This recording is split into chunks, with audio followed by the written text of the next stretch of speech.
So the the purpose of this intervention, which I'm not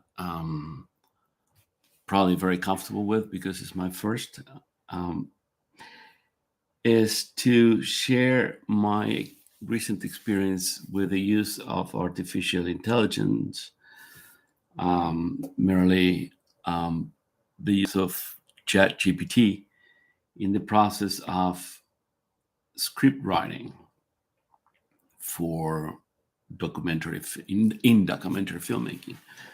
And the first thing that crosses my mind is the first concept is that, as in many other technological um, advancements or developments, it's not about the technology itself, but on how we relate to it and how we use it in the process of the script writing. In this case, of the script writing, um, I was very reticent to use Chat GPT on my scripts because I like writing and I enjoy writing and I enjoy the writing process, the creative process, and getting involved with it. Um, but because of my interactions with Chat GPT in other aspects of film production, um, namely the correction of photographs and and web design, I naturally thought, why not give it a chance? Why not give it a shot? And what happened is that I became, and this is kind of spooky, it became to me, um, I felt at some point that was actually developing a relationship with this Chat GPT. A little bit scary, like in that movie, Her, I think it was called, and also in a recent newspaper article that I read, in which ChatGPT was, or the artificial intelligence was falling in love with this person that was interacting with, and that was very scary to the entire system. Um, I don't, I don't think that I'm being tricked on the same at the same level, but I do believe sincerely that I have had a conversation at some point with this algorithm, with this entity. It's not really an entity; it's just an algorithm, and this is something the algorithm was that Chat GPT was actually insisting on, which is, um, take me for what I am, and I am not more or nothing more, nothing less than just uh, a logical algorithm. I have no intentions. I have no feelings. I'll do what you tell me to do. So I think that that is the bottom line with script writing. Um, Having someone that will do what you want it to do. Um, no arguing, unless, of course, you ask or you're trying to trick into writing stuff that the algorithm is prepared in advance not to comply with. Violence, sex, certain political stands, and but nothing further from my work as a documentary filmmaker working on the arts. Um, Perhaps I should try this at some point with the with other projects that I might be working on concerning social issues or race issues, and I would like at that point to see how ChatGPT will respond to me and if it will write what I want it to write. But let's not forget that in this process, we're constantly um, shooting for a collaboration. The Chat GPT works in many ways as the subconscious of your text, and also as a very, maybe that's not the word, the subconscious, because precisely what it doesn't have is consciousness. We bring consciousness into the project, and ChatGPT, what it does is it helps us formate it, and also makes us it helps us make it clear to others, which we might not understand because we do not necessarily understand how complex or simple are all the minds that are out there. But enough of that. Let's see, how do I use ChatGPT when I'm writing? ChatGPT is not going to tell me what the chapters of my documentary film are. It's not going to tell me what comes first. The storyline is something that I write.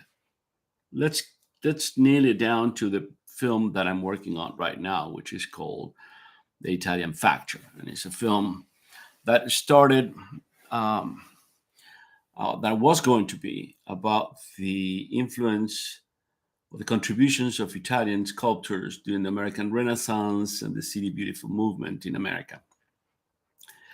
And as it turned out, one of the things that I've been able to find out is that there is one primary factor in that equation, which was the Piccirili family of Italian sculptors who came to New York in 1888.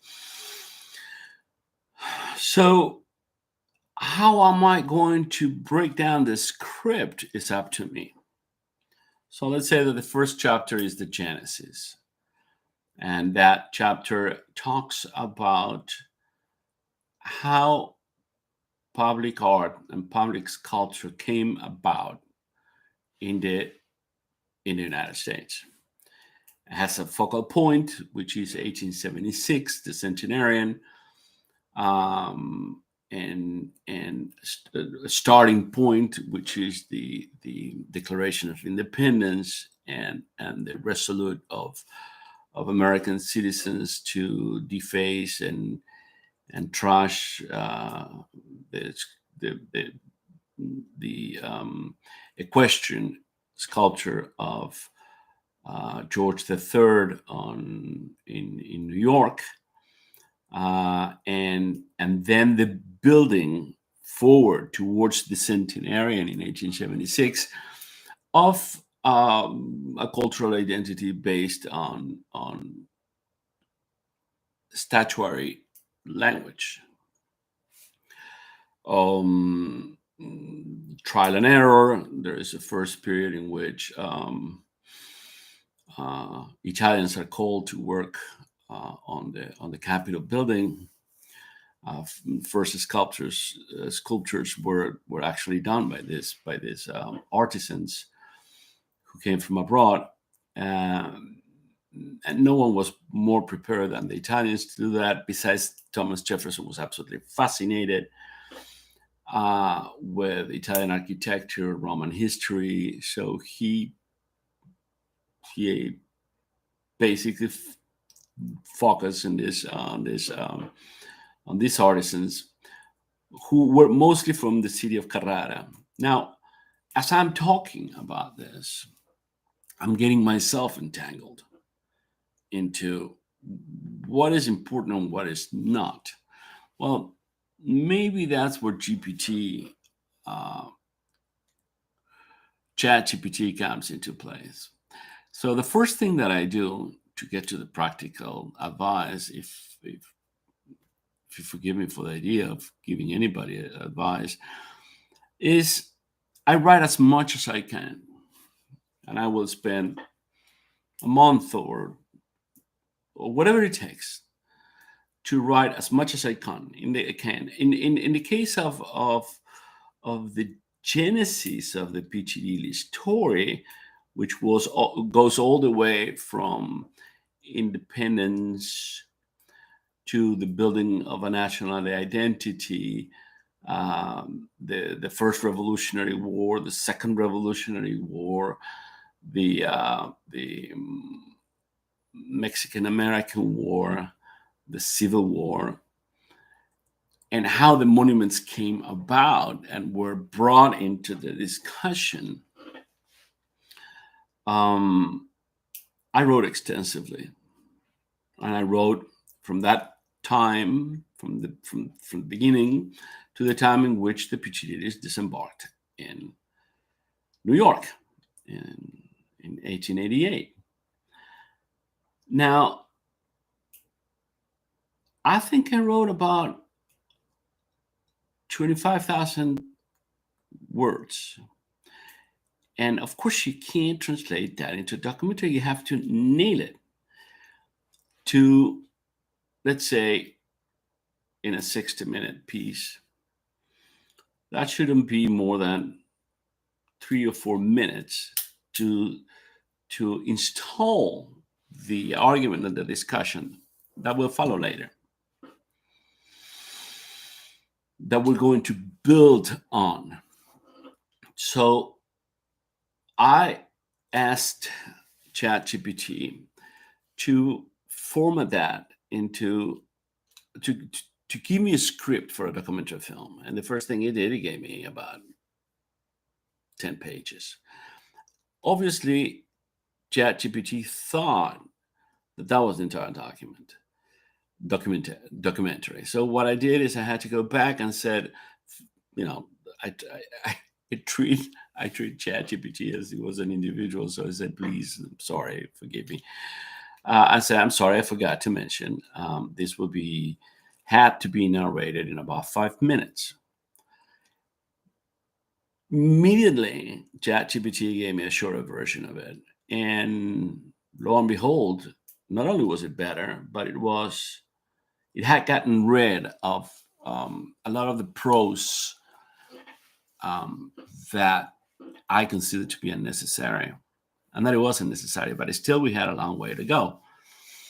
One of the things I detested from the start was the fact that ChatGPT tends to objectivize everything. The beautiful this, the honorable that, the delightful, I don't know, whatever it is, delightful. And so I said, please stop with the adjectives.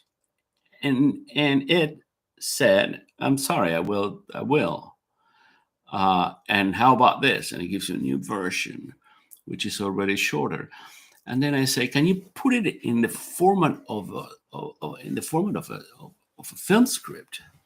So what ChatGPT delivered after that was an introduction with every time the voice off was being written, it will say narrator, and then between brackets, it will suggest scenes and photographs and interviews.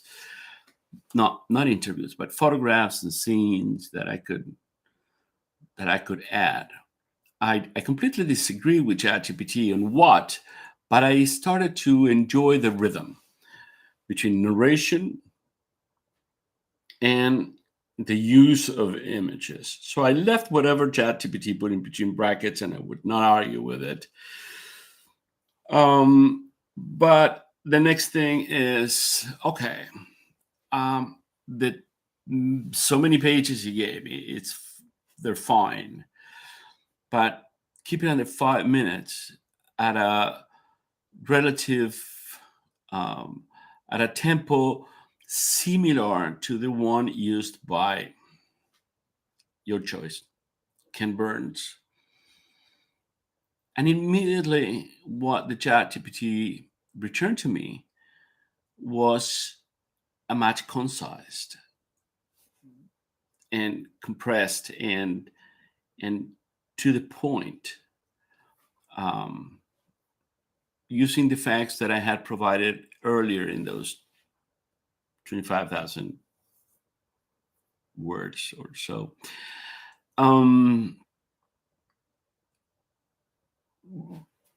what I understand at this point is that I was working with someone. There was somebody else in the room besides me. And that someone had no consciousness, will not get offended, would not feel um, um, undermined.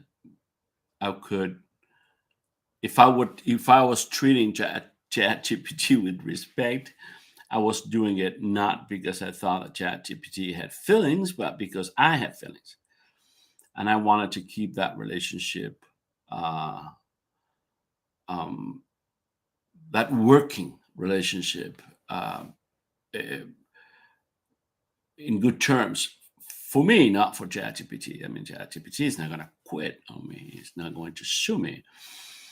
But I wanted to make sure that I was being respectful of that entity that was now living in my in my word processors, in my computers, in my browser. Um, After I was able to confirm that everything that was left in the script was essential, and that nothing that was essential had been uh, deleted in previous versions. That was the eureka moment. That was like, okay, this is working.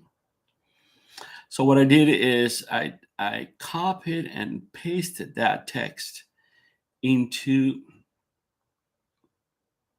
a Word document, and I started working with what I had.